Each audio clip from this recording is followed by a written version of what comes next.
Hello and welcome to the third season of Plan B, a podcast about all the latest news and updates related to citizenship by investment by CS Global Partners, a London headquartered legal government advisory and marketing firm.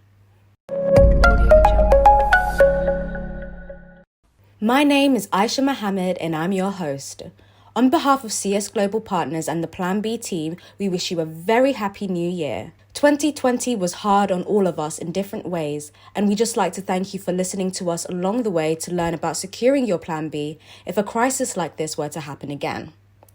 On our last season, we delved deeper into the investment migration realm. From our first episode with Mohit Lal, an economic citizen of St. Kitts and Nevis, to our three-part series with real estate developers in Dominica, we facilitated topical conversations surrounding the shifting landscape of the citizenship by investment industry. This season, we will have all that and more. We'll be talking about everything from climate change and investment trends to being a citizen of the world and all the responsibilities that come with it. You can catch up on past episodes by subscribing to Plan B on either Spotify or iTunes. You can also find an episode breakdown on our website at www.csglobalpartners.com under the resources section or by following CS Global Partners on YouTube. On today's show, we'll be welcoming back James Mckay from Mckay Research, who developed the CBI Index. The fourth edition of the CBI Index was released this summer. James will walk us through the newest edition's methodology and what makes the CBI Index such an effective tool for investors looking to attain second citizenship. But first, some CBI highlights and updates from this week. Immigration trends show that over 400,000 new permanent residents are expected in Canada in 2021.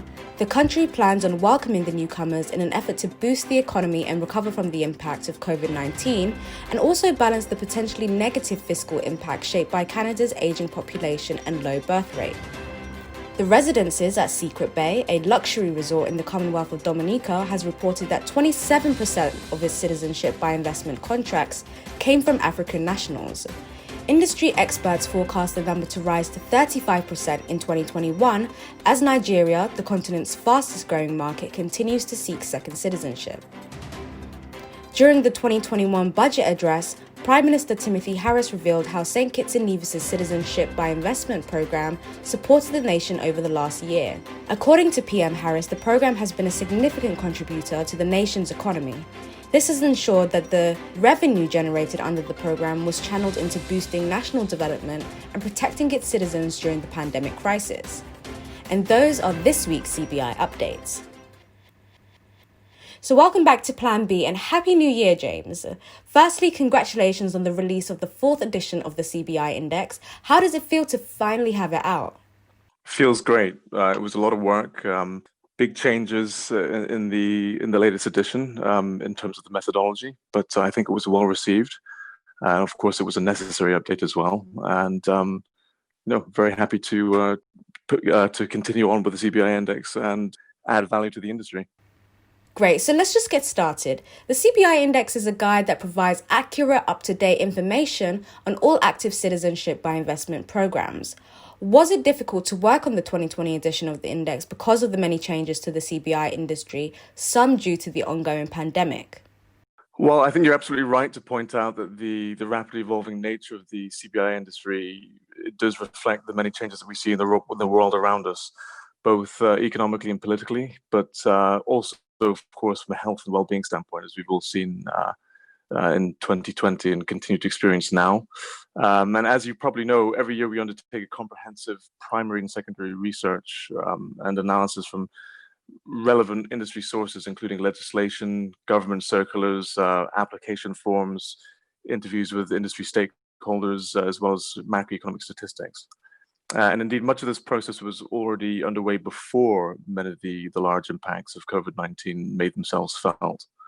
But at the same time, of course, because the government responses to the pandemic evolved so quickly, to some degree, they did have quite an immediate impact on the CBI programs themselves. So in the 2020 edition, we have included an analysis of these developments, both in terms of the measures taken by the governments and also how well the different programs sort of adapted to the unprecedented circumstances. So things like border closures and changes to application procedures, including online submissions, and of course how the CBI funds themselves were used in the early part of the pandemic to sort of battle disease, were all factors that were reviewed in the index. Definitely. So for a fourth year, Dominica received the highest score in the CBI Index. What are the main reasons Dominica continues to find its way to the top? Yes, it's true. Dominica has been a consistently strong performer since the CPI index was first created. Obviously, it's important to remember that the different investor and business people will always have different priorities, which is why each index pillar has an equal weighting to allow users to measure those program attributes that are most important to them, basically.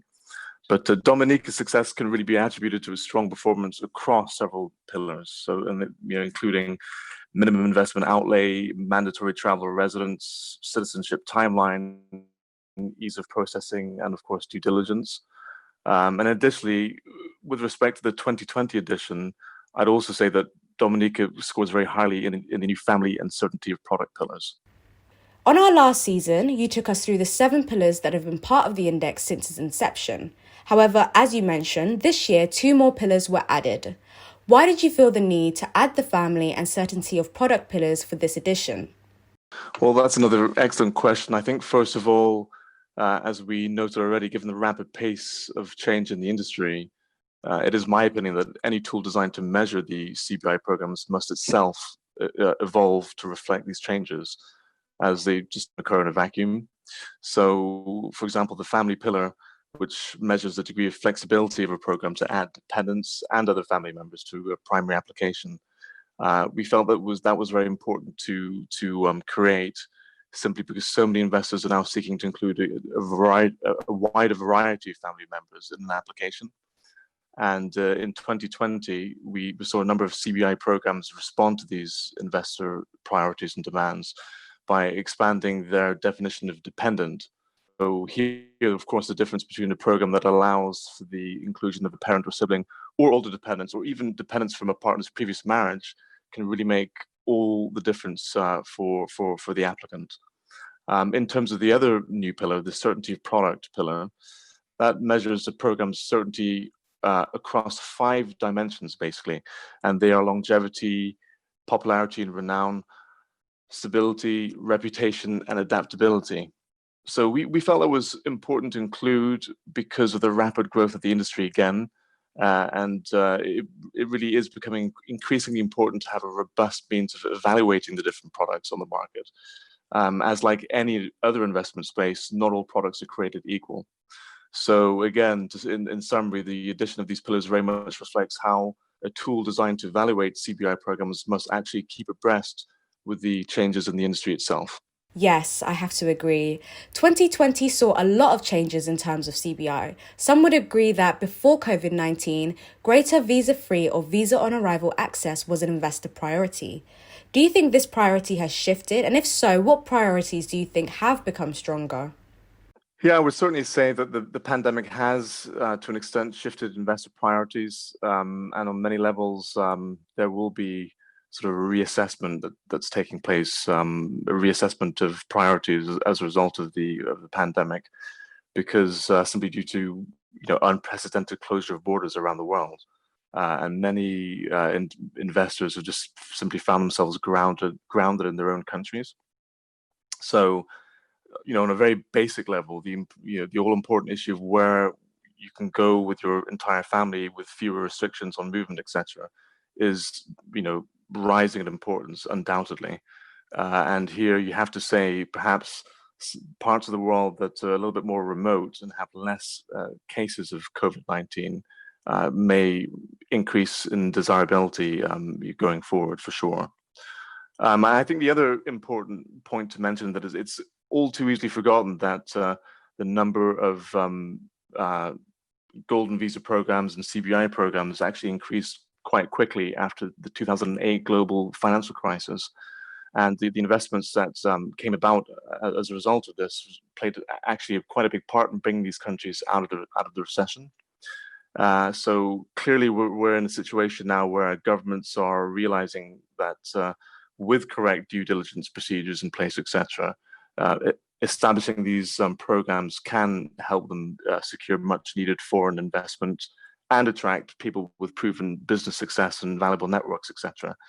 But of course, the big difference now is that because of COVID-19, a large percentage of the activity generated by CBI investment, such as business travel and tourism, has simply been badly affected. So it's going to be interesting to see how the governments themselves are able to respond to this challenge, and in turn how the investors themselves how their decision-making processes about where they end up in the world will change as well as a result.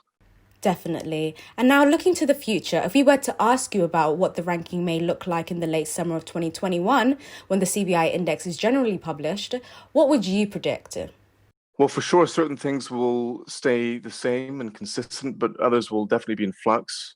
So, for example, the Caribbean nations, particularly Dominica and St. Kitts and Nevis, they've typically scored highly on pillars such as the minimum investment outlay, mandatory travel or residence, ease of processing, and due diligence since the beginning of the CBI Index, of course.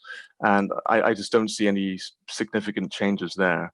But on the other side, we just hope overall that more countries will increase their scores in those areas, of course, because that will raise the profile of the industry as a whole, particularly with respect to due diligence, I would say. Other changes on the horizon, and we've already witnessed, in fact, like Malta, for example, have ended their IP and developed a new CBI proposition within the framework of what's called the granting of citizenship for exceptional services regulations.